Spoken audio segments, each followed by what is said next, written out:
clock telling me I should get up. Yeah, I should get up. Hi, and welcome to The Conscious Loop, where woo-woo and the real world collide. I'm your host, Katrina DeAngelis. Join me as we explore what it looks like to live consciously almost always. Each episode, we dive into transforming mindsets and shifting paradigms through topics such as developing self-awareness, living authentically, communication, strengthening relationships, and leading from the inside out. If you're ready to break out of your unconscious loops and discover what else is possible, you came to the right place. My mission here is to share actionable solutions to real-world problems and to support you in expanding your consciousness as you evolve into the next iteration of you. Through personal insights, practical tips, and the occasional guest expert, we will journey together on this wild ride called life.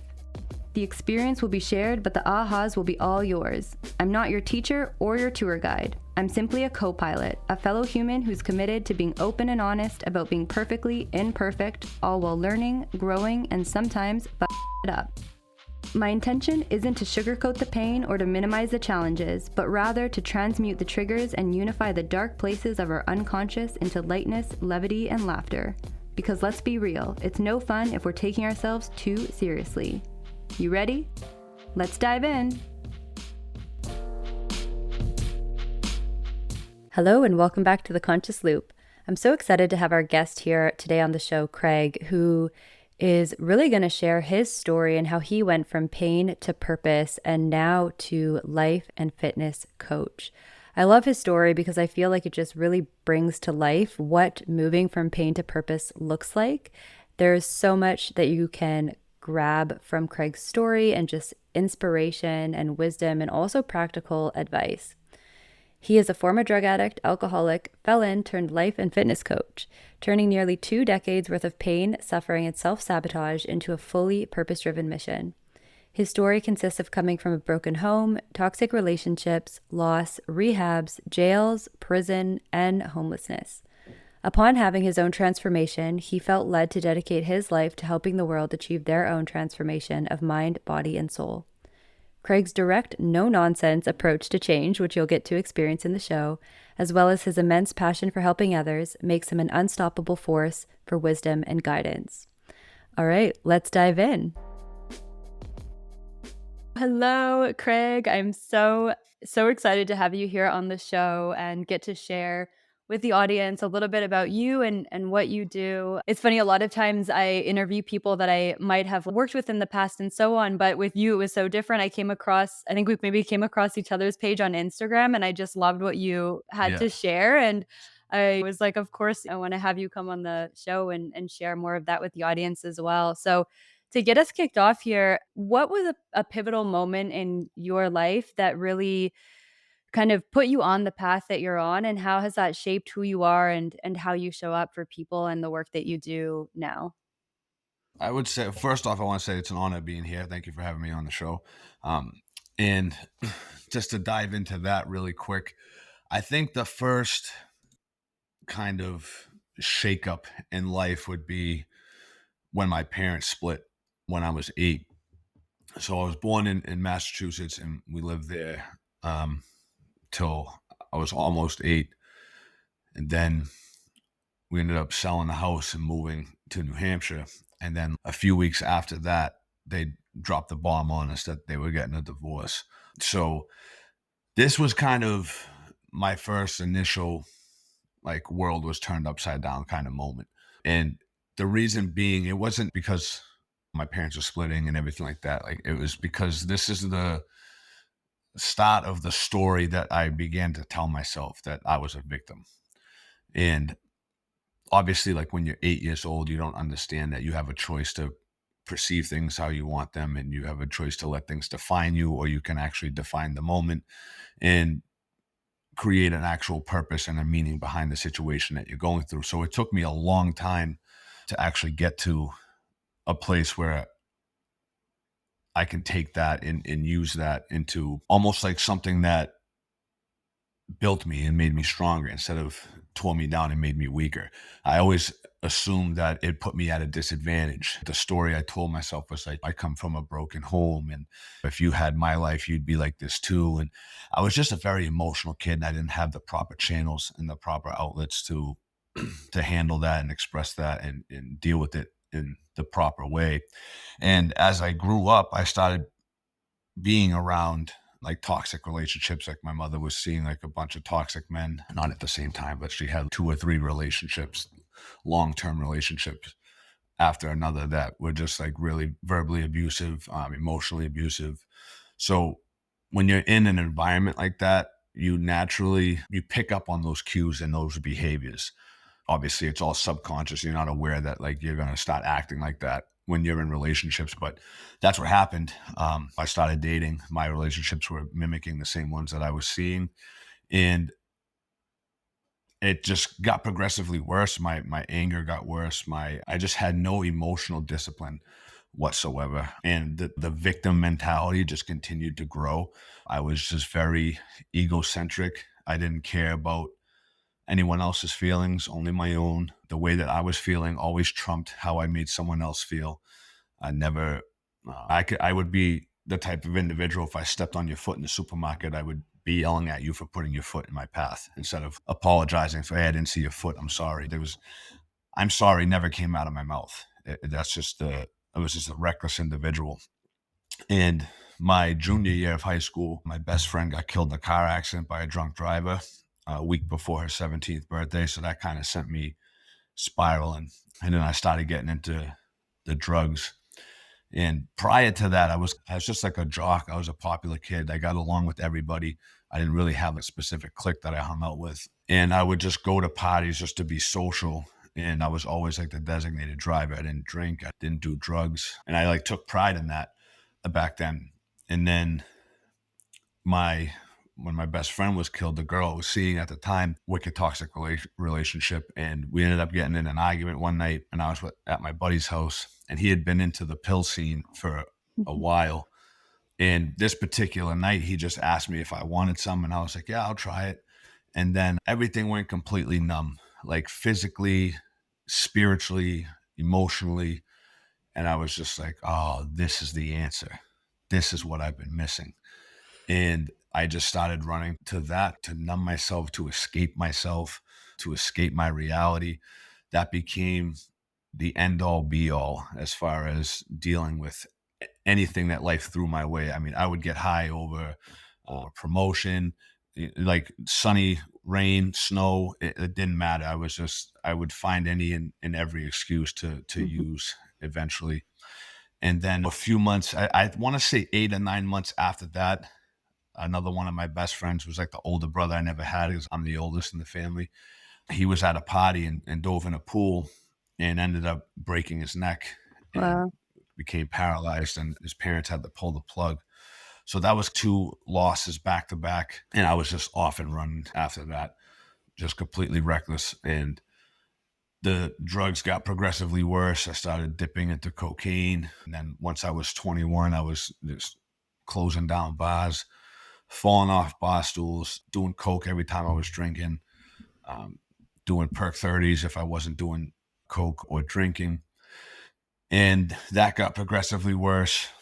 And I ventured into heroin, which that's what eventually brought Wow. me to my knees. And I ended up, to fast forward through a decade later, I was homeless, shooting drugs under bridges.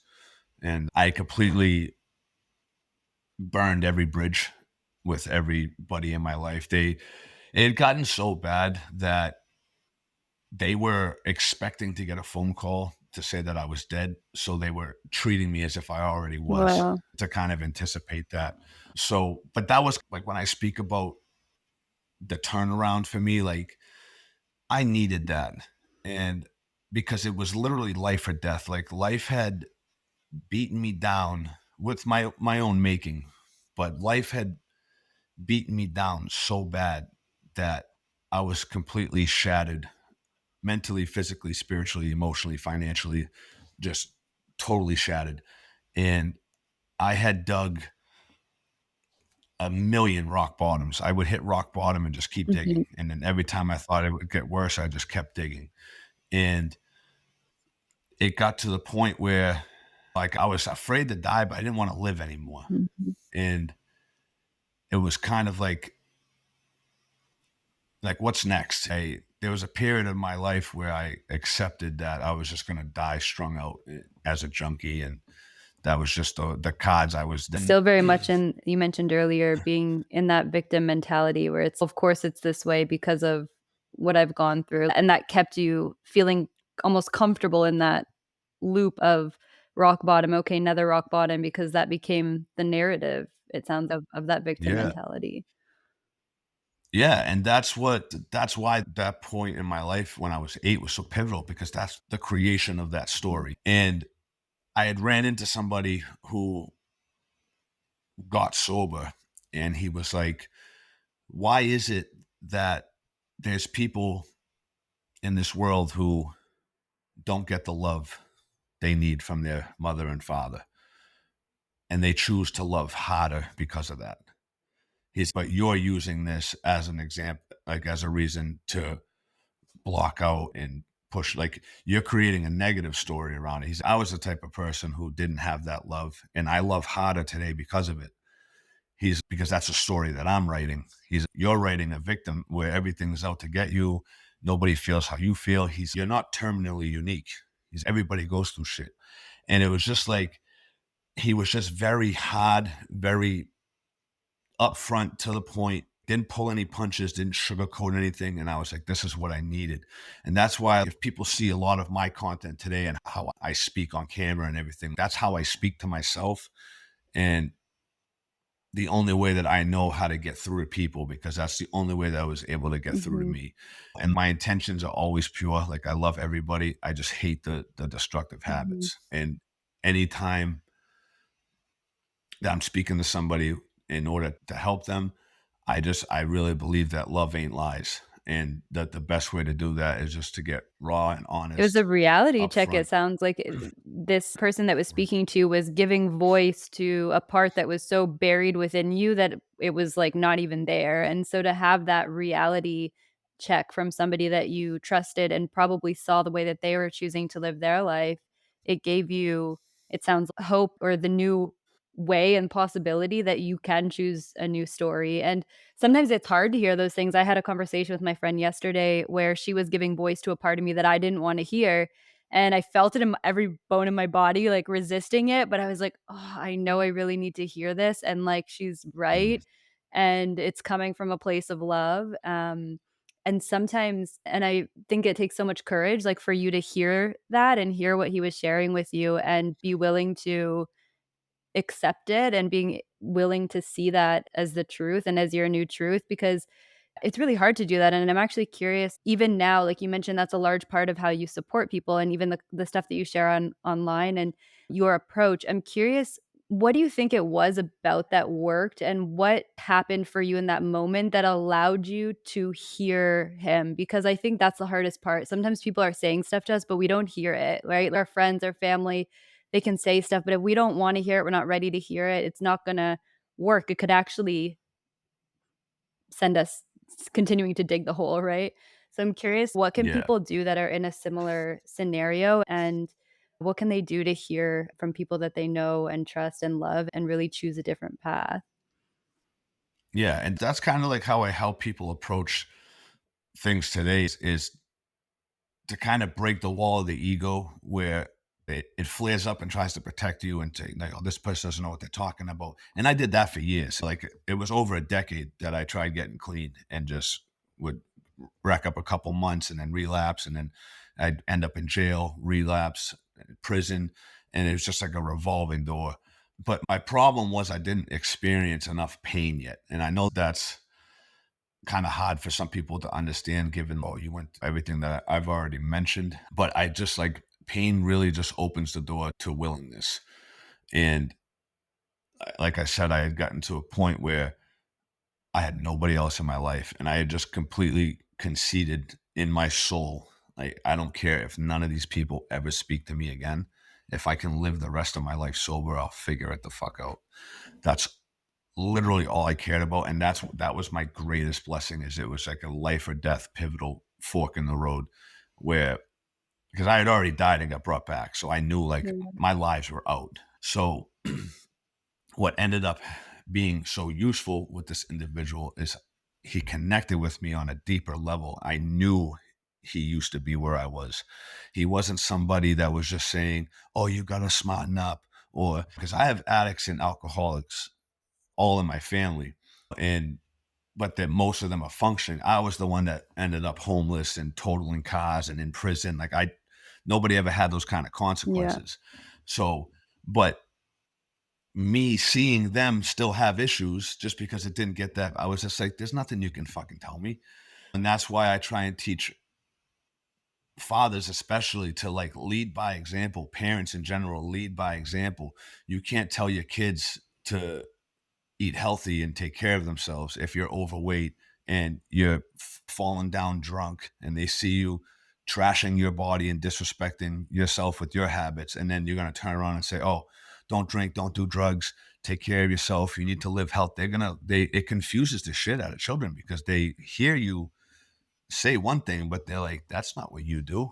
Yeah. It's a lot more powerful to when you have the actions that back it. So this individual, I knew he just because the way that he was speaking to me, he was talking about getting high against your own will. And it just resonated with me where he's like, yeah, I used to get high against my own will. Like he didn't want to do it with every fiber in his being. He was still getting high. I was like, this guy lived it. Because there's a lot of people that like a bunch of like therapists and late acts, and they have their place in the world. And I'm not here to criticize them, but for me specifically, the type of addict and alcoholic that I wasn't able to use the coping mechanisms that they teach because like my brain was so quick and my decisions were so like Hmm. impulsive that I wouldn't have a second to think it through. It's okay, breathe.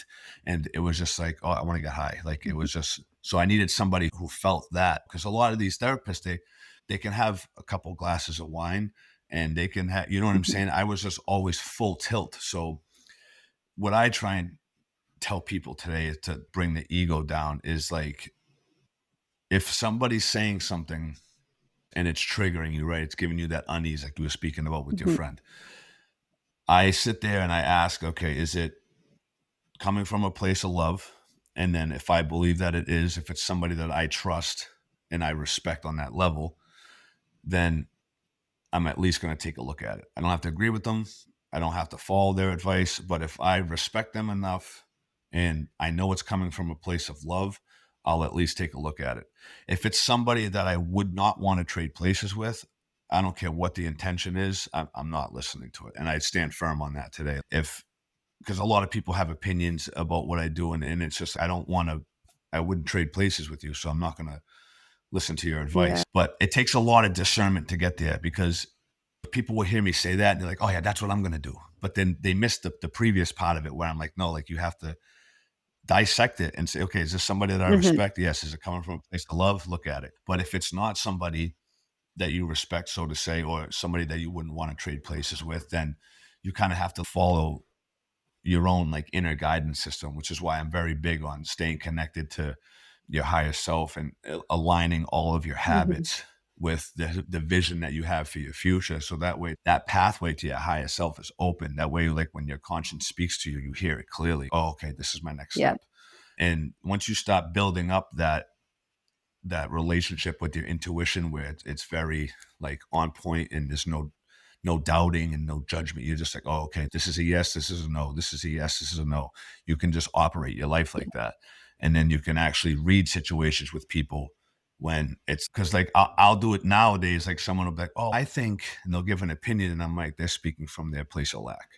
This has nothing to do with me. This has everything to do with them. And then there's other times where I'm like, damn, I needed to hear that. Like you did today with your friend. Hmm. Like this time, like I can feel it in my soul. And I'm like, oh, I And expect that it's the from them. discernment So piece too. Like I really like how you said that's a way to check yourself with your ego of am I triggered right now because it's my ego being triggered, or is it really that there's something here for me that I'm maybe avoiding? And so going through that filter of okay, triggered, do I respect this person? Do they have something to share for me? Is it sometimes even my therapist said this the other day and I thought it was so amazing. It was like sometimes your partner is triggering you because it's like your higher self communicating with you through somebody else. And if you can ask that Yeah. question and see that there's some truth to that, then just use it as an opportunity to think about it, right? To just what is the message here? Taking away the emotion, what is the message here for me? But being willing to hear it. And I love how you said the higher self piece too. 'Cause it says there's two pieces. I feel like number one, especially for people listening who might be struggling with any form of addiction. So there's so many forms of addiction too, right? Even drugs, alcohol, productivity, sex. Literally, you can be addicted to so many things. So anyone struggling with that, step one that you really shared is like that discernment and being willing to hear somebody and hear that wisdom and being like snap out of it almost. And then building, I'm curious like what the pathway is from there to then learning how to communicate with your inner guidance and higher self, because I would imagine that moment for you, there was a lot like in between, like there were steps, and you probably do this with your clients too, right? Like once there's that pivotal moment or yeah, pivotal moment where people are willing to do something different, change their patterns, change their behavior. What are some of the things that you had to go through to get to the place that you're at now where you're so connected to your higher self and to your inner guidance, and how can people do the same? So it's one of those things where I feel like the success that you're looking for is always going to be subtractive. And nowadays, in the age of saturation, there's always a bunch of knowledge, and like society's had you believe that depending on upon your addiction and what it's to, there's a different solution for it. So now you're because that kept me stuck too. I'm like, I don't drink like that anymore. I just do heroin. And no, I just don't. And people tell, oh, if it's this, like, addiction's addiction. And this is something that I've downloaded during my journey. It's like the root of addiction is you have a void that you are trying to fill. You have the emptiness, so you're running from looking at that emptiness while also trying to fill it. And the vices that you use, you continue to look for happiness in, which is the same exact place where you lost it. So it's a perpetual loop, right? So obviously, subtracting the negative habits, so using everything like that, then you want to, so abstinence, and then you want to get to the root of why you're using. More often than not, it's going to be related to some sort of confidence, like low confidence, low self-worth, and lack of purpose. No matter what it is, you can always root it back to those three at the core. So what's the cure to that is to begin instilling that type of worth and that confidence, which is through daily disciplines and habits. So once you start focusing on the greater you, which is dialing in your nutrition, healthy exercise, healthy spiritual practices, right? Journaling to get your thoughts down in on paper, maybe meditation or yoga or walking. I think walking is an excellent form of meditation for me because I just like completely zone out and get connected to everything.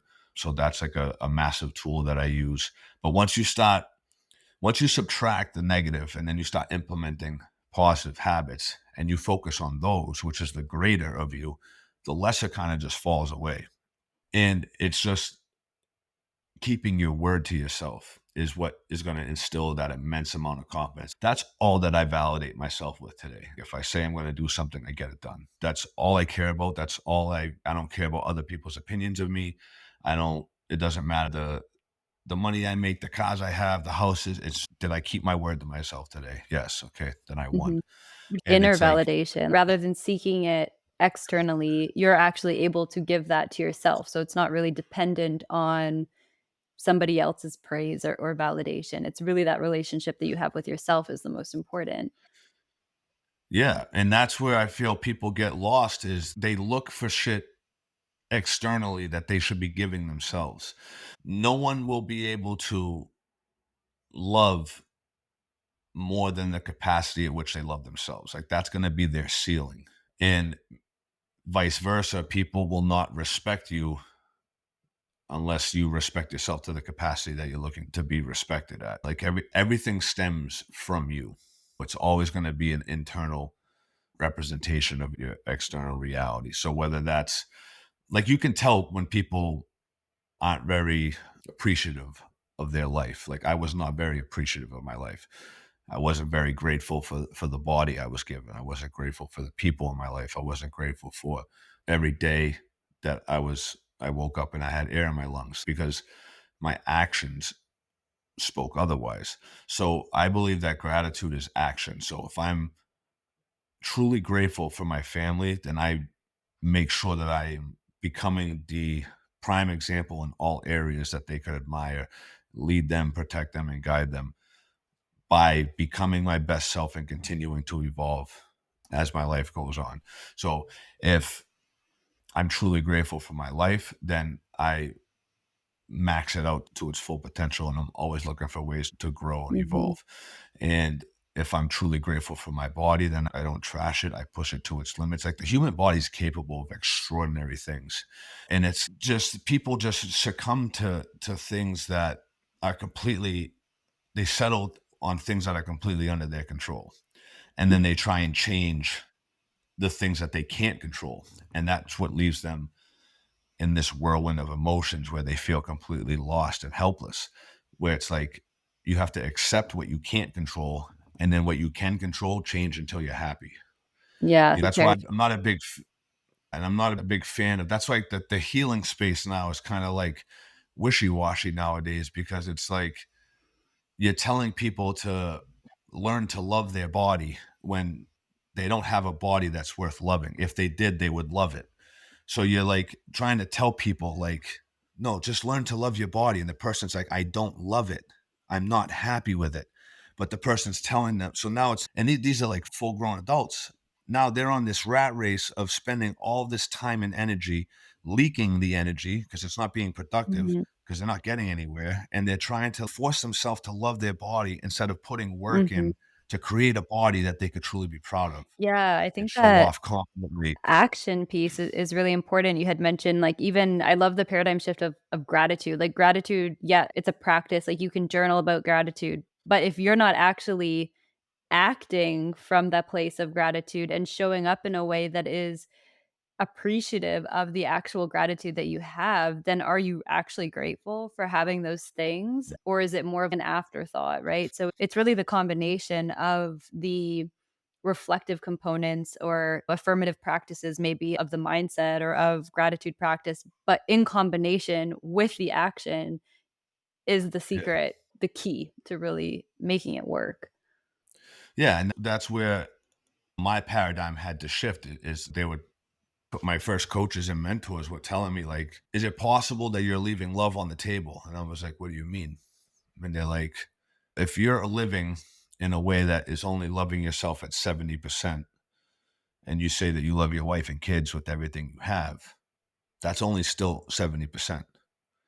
So if we put that 30 into you or 50 into you, then you'll be able to give that back to them. So is it possible you're leaving love on the table? And I was like, damn, like it really does stem from us. And it's like things like that. I'm extremely grateful for. And the way that I prove that gratitude is I spread the message and I share everything that worked for me. I can't speak on something that someone else does that works. If I didn't experience it firsthand, try it, I'm not going to speak on it. I just don't. So everything that I share in my content or I come on here and I speak about, I've lived, I've practiced it, trial and error. I'll share what didn't work for me and I'll share what works Mhm, for me. And I always tell people like when you have an individual like me who completely ran his life into the ground, like I experienced everything you could possibly experience as a human being and continued to push myself further and further down that trough, right? To a point where I just didn't want to live anymore. Had nobody who was kind of, I mean, I'm sure they were worried about me, but like I said, they already wrote me off in their mind. So, and I had nothing but a syringe in my pocket and the clothes on my back. Like somebody who lives that hopeless, for them to create a life where they have purpose, fulfillment, joy, and inner peace, whatever that individual did will work for anybody else because most people don't make it that far down the mhm, trough. You know mhm. what I'm saying? So like a lot of people the bit, oh, that's cool, but I'm not addicted to heroin. Mhm. And it's, yeah, but this was still, but that's the ego, right? That's the ego looking, You're always trying to, trying to oh, find, we're like, an not like him. excuse to make your behavior okay. I could be worse, I'm not doing Yeah. that, or I'm not that guy, or I'm not that girl, or whatever it is. It's we're looking for a reason to make our behavior okay, and you even what you said earlier about, like, parents, like, kind of alluded to that where it's not even necessarily the outcome of drinking or doing drugs because that can look different for everyone, right? You can end up homeless, you can end up overdosing, you can end up just, like, losing a job, or you can end up just not living fulfilled. Like, there's, like, different magnitudes, but the point is it's coming back to that, A, you're not fully living into your potential, you're blocking things out, you're numbing yourself, and it's what it's rooted in. It's rooted in the lack of self-esteem and confidence and purpose and all the things that you mentioned, and I think a lot of people experience that. It's just to what scale is that maybe showing up obvious to somebody else? But we all have this inner experience that we're trying to navigate it. And so I love that you share your story and that you also share ways that helped you get through it because everyone experiences that at some point in some way. So you mentioned a few things. You mentioned like joy, finding purpose, post like the pivotal experience for you and really that full life transformation. What are some of the ways that you started and even that you help, like, your clients now started to explore, "Okay, what is my" especially being, like, at rock bottom, right? "What is my purpose? Like, how do I now rebuild this trust or trust with myself and rebuild relationships?" Or whatever it is that you had to do. That's not an easy task, right? But it takes courage, it takes action, it takes effort, it takes all of these things. So, what are some ways people can begin to do that and really discover their purpose or make new decisions, different patterns, different behavior, and recognize the ones that aren't serving them? Yeah. So they'll always say that regret is your guideline. So a lot of people, they'll be following a diet and then like they'll go out and have that pizza and then they wake up and like instantly after they're like, damn, I shouldn't have had that. They feel like shit about themselves. And then they carry that into the next, oh, I'll just get back on the diet Monday. Then Monday turns into 6 months down the road. They're 20 pounds heavier and their life's a mess. And same thing with drinking. I mean, how many times have people who drank woke up the next, well, I'm never drinking again. Oh, that was terrible. I can't believe I slept with this person or I did that. There's always shit that you regret, but then you continue to drink. So anytime there's a regret there, it has to be removed, whether it's a behavior or an action or a thought pattern or an emotional outburst, whatever it is. If there's regret that ensues after, I don't believe that you can choose to regret something. I think regret is like an internal notification from the universe saying, hey, you stepped off track. Let's get back on the path. I really believe that. And when you start looking at life that way, where it's like everything in this universe is speaking to you, all you have to do is listen. Like it's extremely simple. And like the difficulties, like you actually look forward to difficulties because like this is going to strengthen me. Mhm, So that's what I started telling myself when I was like in isolation. I was like, what if I'm writing a story? What if I'm a vessel and I'm going through this to overcome it so that I can help people? I'm getting emotional, sorry. mhm, And I just felt that in my bones. What if there's a fucking purpose to everything? What if this was all supposed to happen so that I can kick the fucking doors off this thing and just be of ultimate service to everybody in the universe that needs guidance the way that I needed guidance. And I really believe like that's our purpose is like to heal mm. ourselves and teach others to do the same. Wow. I really believe that we're just here to Mhm, serve. And when I started looking at it like that, it's like everything started making sense. Why I went through an array of trauma, so to mhm, speak, because now I'm able to share that experience and that wisdom with an array of people because everything that I went through, like pain is the one thing that's universal. Everybody knows what it's like. So I just challenge people to just if you start asking, what's the purpose of this? What's the purpose of this? Why is this happening? What is this trying to teach me? What is this going to be used mhm. for? It's all about the right questions that you ask. If it's just, oh, this always happens. Oh, I'm always so unlucky and this sucks. And this is just how my parents were. And this is how, and you just start like complaining about what's happening to you, then you just magnify the problem. Yeah. But if you start asking, if you start looking for solutions, you'll find And shifting the solutions, you inner, know? because what I hear as well in that dialogue is one is who can I look to blame, or like why are things happening to me versus how is this serving me? What is the purpose here? Like turning the pain to purpose, right? And I love what you said about using regret as your guideline. I wrote that down because I think that's actually such a powerful message, and so simple to just be like, if I feel regret, that is my inner guidance system, like you said earlier, right? Like, your inner guidance system is talking to you, and rather than shaming that, numbing it out again, it's like, how can I use this to serve? And you even in what you share in your story, like, I hear you going from pain and victim, like, being a victim of your story, to hero of your own journey, right? I'm now going to be the hero of my journey, my story, and I talk to my husband a lot about this, like the hero's journey and Joseph Campbell's work. He's a big fan of his work, and I hear that in your story, right? You're like, this is a pivotal Yeah. moment. I'm going to turn it to purpose, and how can I then heal myself so that I can help heal others too, and allow other people to recognize that they are also the hero of their journey, and they don't have to be a victim to their own story. Yeah. Yeah. And that's the most crucial part, is to just understand that life happens for you and not to Mhm. you. And that's very depending on where you're at on the emotional discernment area. Like that could either like really trigger you and piss you off right Mhm. now, or that could enlighten you and inspire you to actually search for the meaning and connect the dots. Because obviously, like when we're hurting and we don't have that experience under our belt to like really just sit back and listen, keep an open Mhm. mind, take in all the information, be brutally honest with ourselves, because like in order to master ourselves, we have to be honest with Mhm. ourselves. So facing that initially is extremely tough because the ego flares up and it's not, they don't know what to talk. We're fine. We're okay. This guy's an idiot. Like, I'm sure there's people out there that are going to be listening to this that are going to be doing that. Be like, life happens for you. Yeah, he doesn't know how I feel right now.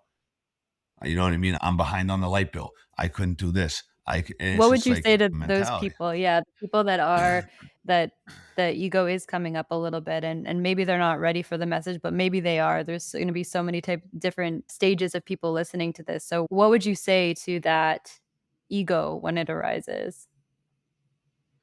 So I would just say it's what's keeping you stuck. And another thing that I was taught, thank God, in the beginning is like people who, there was an analogy like he referred what we're speaking about now to like people who follow religion and then and atheists, whereas like people who can keep an open mind and people who let the ego take over and are in denial.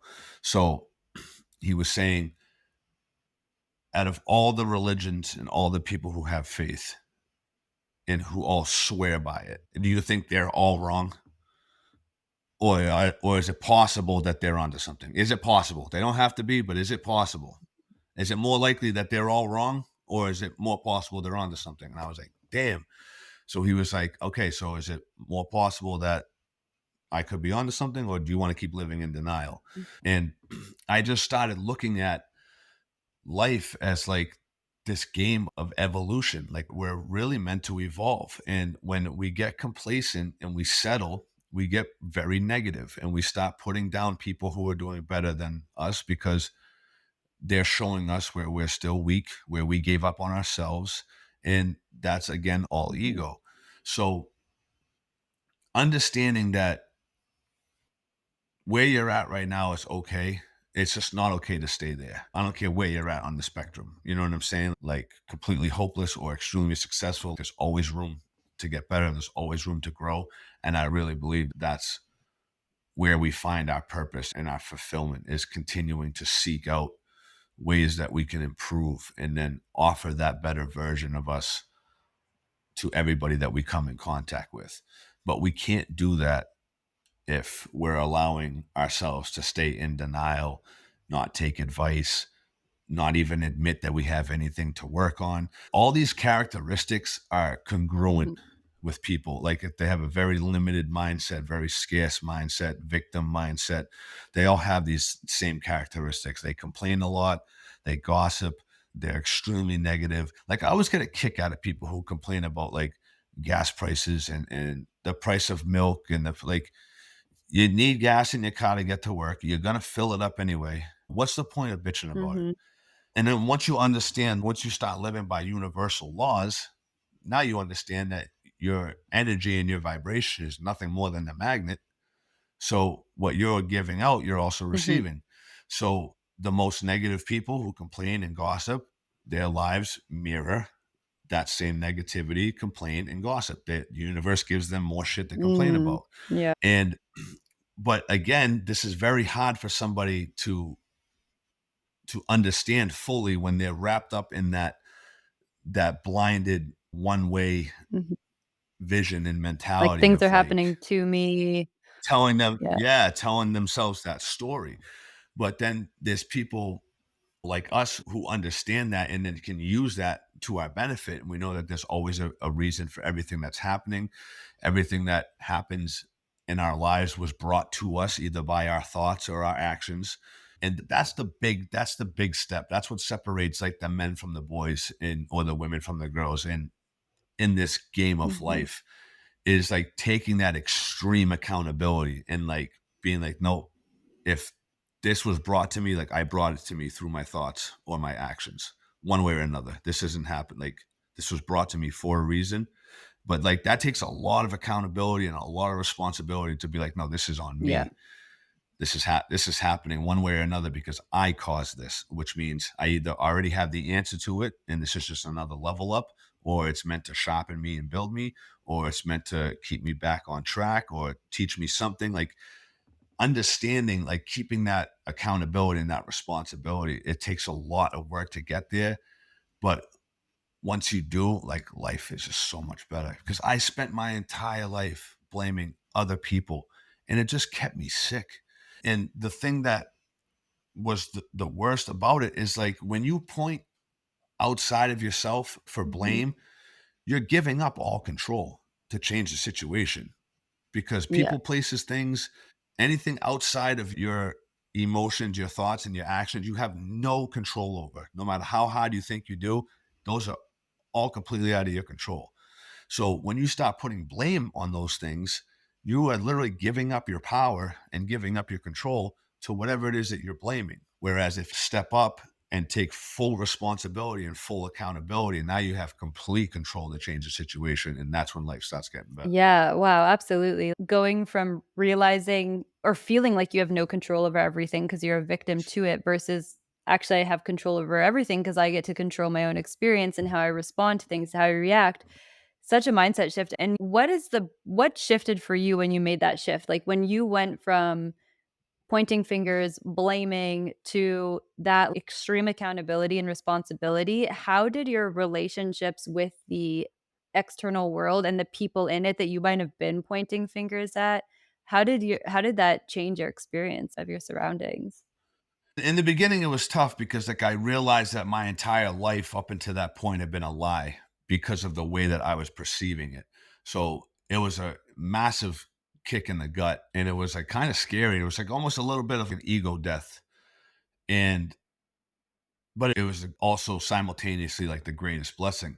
And what I had found was the fastest way to continue to level up is to find somebody who's done what I'm trying to do, and then have them teach me how to do it. And I still do that to this day and just continue to like work with coaches and people that are ahead of me in a certain area that I'm trying to grow in. Okay, how do I do this? How do I?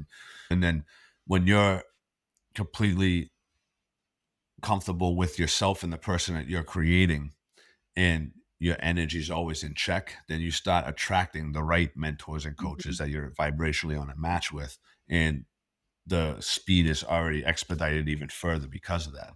So in the beginning, like I said, I was completely broken and I had nowhere else to go. So I was just like, I'll do whatever you say, just teach Mhm. me. And they started breaking it down and like saying, okay, this is how you've been blaming other people. This is how, and then they just kept turning the camera around on me. Okay, so where was your fault in this? Where could you have improved? And then you start realizing that really is a fabrication of everything where you just create this web of lies and deceit because you are just completely avoiding the actual problem, which is you. And when you have that full control to perceive things how you want, respond to things how you want, it's a very good feeling. Once you start getting used to that and understanding and practicing that, and it becomes second nature to just say, "Oh, Craig, where could you have been better?" Instead of, "Oh, this fucking person, You this become and like a this and that." creator, a Like, co-creator, director. You can have fun with it, like, yeah, it's very empowering. yeah. And it's messy at first, but again, like nothing worth having is Mhm, easy, and whatever comes easy isn't worth having. mhm. So that's where people kind of shy away is they're afraid to do the work, or they think that they're either afraid to do it or they think that it's more than it really Mhm. is. It's very simple. And that's how I keep it with my clients. Everything's extremely simple. And most of the people, they can't get out of their own way. Yeah, Like the ones that can come in and like kind of play stupid and kind of just unlearn everything that they've been taught and just do what I tell them, they do yeah. amazing. But the people who come in, they're like, there's no way it's this easy. There's no way. There has to, and they're always constantly looking Mhm. for other ways. Oh, this is like, even if it's a meal Like, plan. making Oh, it this isn't enough harder protein. on This is themselves yeah. and And I'm like, can you just eat the amounts of food that I'm telling you, hit the workouts, get on the coaching call. We'll go over this. And it's just, but they're so used to, because like I said, it's the age of saturation. There's so much information out there, and there's all these terms and subconscious reprogramming and manifestation, and people get hung up on the actual Mhm. term, and they kind of like scapegoat to that when it's just, listen, you just have things inside of you that you have to remove in order to raise your frequency, get that Yeah, freedom, and then you continue to feed that freedom instead of feeding that black space inside you that's been controlling yeah. you unconsciously. Like Carl Jung said that. I love that. He said, until you make the unconscious conscious, it will control your life and you'll Oh call my it gosh, fate. I love that Like quote. that's Yeah. Mhm. yeah, like that's Yeah. really all it is. But people, like I had this other mindset coach DM me, and she was like saying stuff. I spoke on my story about something, and she was like replying to it and was like saying, "Oh yeah, this happens to me, but I just try and trick my mind into doing something else." And that usually, and I'm like, no, that's a trauma response. I was like, that's avoidance. You can't trick your mind into doing something. Like you'll never be able to lie to your subconscious Mhm. mind. Like it's Always always guiding in recording. some way unless you fully address and look at Yeah, it. it's taking account of like how you speak to yourself, how you act, how you respond, what you feel, what you're Yeah. suppressing, what you're letting. It's taking account of all of that, like automatically. You can't control it. That's just it's always recording. So you'll never be able to convince your mind something that your heart knows is a lie. So if you're feeling anxious, right, and you're like, oh, let me go do this, and and then you're just completely avoiding the issue. Like conflict avoided is conflict multiplied. And she was like, yeah, but my subconscious programming is this. And I was like, it's not subconscious anymore. And she's like, yes, it is. I said, no, it's not. I said, because you're aware of it. That's if someone's, oh, I have a subconscious money block, and that's why I can't get money. It's not subconscious Yeah, anymore yeah. because you're aware of it. You just made it Mhm. conscious.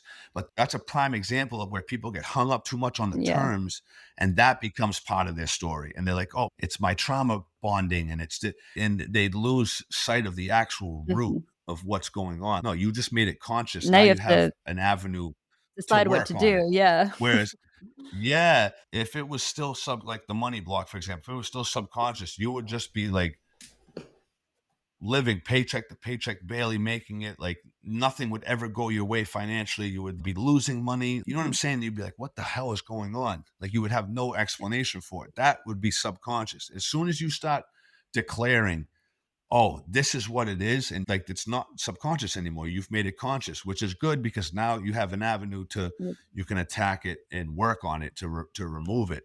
But I mean, that's like stuff like that. I try not to get too hung up on. I like to just keep it like black and white and Mhm. very simple Like, once and direct once and to the the point. unconscious becomes conscious, that is your opportunity to take personal responsibility and accountability for it. And that's why I always love to start with the question, what was your pivotal moment? Because the pivotal moment to me is always that moment that the unconscious becomes conscious. And if there's a transformation happening, which in your situation there was because you took personal responsibility and accountability over your life in a significant way, that is the pivotal moment, right? That's the transformation. That is the decision. That is the making a choice once it becomes conscious. And so I'm so appreciative for you being here and sharing your story and also all of the wisdom you shared, all of the advice, the support. There's so much that I took from it, and I know my audience will too. So I'm super grateful. I want to ask Thank you. one last question. If there's anything else you didn't get to share that you really want to share, and then also if you can let people know how to stay in contact with you, how you work with people, I'll leave everything in the show notes as well. But if there's anything you didn't get to share and you wanted to share, then would love for you to be able to do that now. Yeah, no, I appreciate the opportunity to come on here and share everything. I just want people to know that they're worth everything that they think they could achieve, but they've always told themselves they couldn't. Like the possibilities in this life are truly limitless.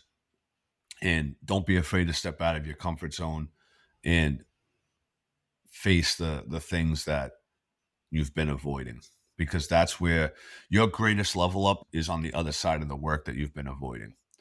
And I don't want people to think that they can't get better because of their circumstances or whatever the case is. There's always a way, and it's worth it, because the joy that you, in the sense of accomplishment and the pride and the confidence and even just the experience that you'll be able to share through the work of just bettering yourself in personal development. Like I promise you, if there's something that you're missing, that's the missing piece, is personal development. And if you're looking to get in contact with me, follow me on Instagram at Craig Moreau _fit. And then you can DM me there for any coaching inquiries or any issues that you need solving, anything like that. Amazing. Sorry, you cut out there for a second, but all good. No, that's wow, super beautiful. I love I call it like the mic drop moment of that message to the audience of everyone is inherently worthy. And so I really hope that people go to bed at night remembering that we are all so inherently worthy. And so coming back to that and yeah, just remembering that it's worth it also to do this work on yourself. And so I encourage, Well, that's what instills the yeah, worth, is the work. yeah. Like you can't wake up one day and just feel better about yourself unless you're taking steps to make sure that you feel better about yourself. Unless you're pouring in to your self investment, like that's the purest form of self love. Like I really believe that self love is self investment, and it's becoming loving yourself enough to become the best you possible and give that you to the world. I don't believe that self love is just accepting yourself the way that you are and everything like that, because that's where like the cognitive dissonance comes into Mhm. play, and like you're living a lie at that point. So if you're feeling like unworthy and unconfident, and you're kind of feel like there's a missing piece, the work will always instill the worth. There's no way your worth will not skyrocket if you stop pouring into yourself Yeah. in your investments. Yeah, absolutely. I second that. Invest in yourself. It's the greatest investment you'll ever make. So I encourage anyone listening, please follow Craig, reach out to him if you're looking for a mentor. One of the first things that you said was finding those people that you can respect and look up to and yeah, find your teachers, find the people that you can really learn and grow from and with. And so I encourage anyone to please reach out and find your people and really be on this journey of discovery and self evolution, improvement, and all of it. So, thank you so much. I appreciate you coming on the show, and I look forward Thank you for to having me. staying connected. Awesome. Me too.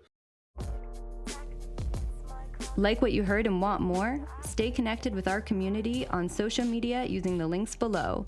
Like us on your favorite podcast provider and sign up for the Conscious Loop newsletter, where we only send you goodies with one intent: to break your unconscious loops. If you have an unconscious loop you want to break free from, let us know so we can feature that loop on the show. Info and show notes, and we'll see you next time in the Conscious Loop.